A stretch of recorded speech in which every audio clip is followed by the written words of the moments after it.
বন্ধুরা দেখুন আমাদের কাছে এসেছে একটা ভিগার্ডের inverter VGuard DU 875 pro sine wave model.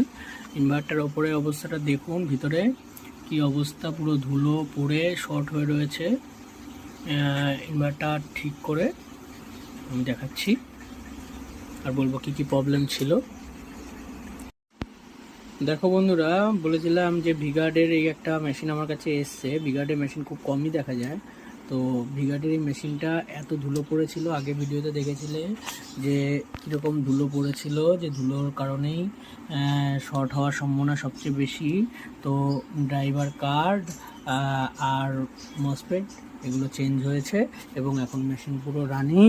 পাওয়ার দিলে ব্যাটারি কানেকশন অন করলাম, ব্যাটারি কানেকশন অন করার পর ইনভার্টার অন করাই ছিল, তো ইনভার্টারটা অন হয়ে গেল, ব্যাকআপ মোডে চলছে।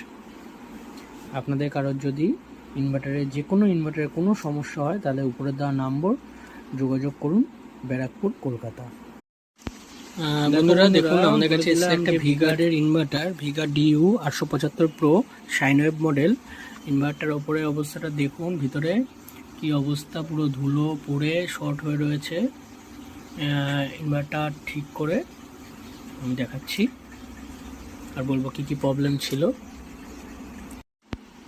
দেখো বন্ধুরা, বলেছিলাম যে ভিগার্ডের এই একটা মেশিন আমার কাছে এসছে। ভিগার্ডের মেশিন খুব কমই দেখা যায়, তো ভিগার্ডের এই মেশিনটা এত ধুলো পড়েছিল, আগে ভিডিওতে দেখেছিলে যে কীরকম ধুলো পড়েছিল, যে ধুলোর কারণেই শর্ট হওয়ার সম্ভাবনা সবচেয়ে বেশি।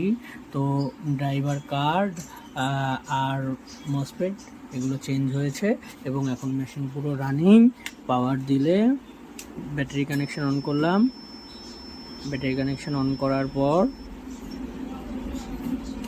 ইনভার্টার অন করাই ছিল, তো ইনভার্টারটা অন হয়ে গেল, ব্যাকআপ মোডে চলছে। আপনাদের কারোর যদি ইনভার্টারের কোনো সমস্যা হয় তাহলে উপরে দেওয়া নম্বর যোগাযোগ করুন, ব্যারাকপুর, কলকাতা।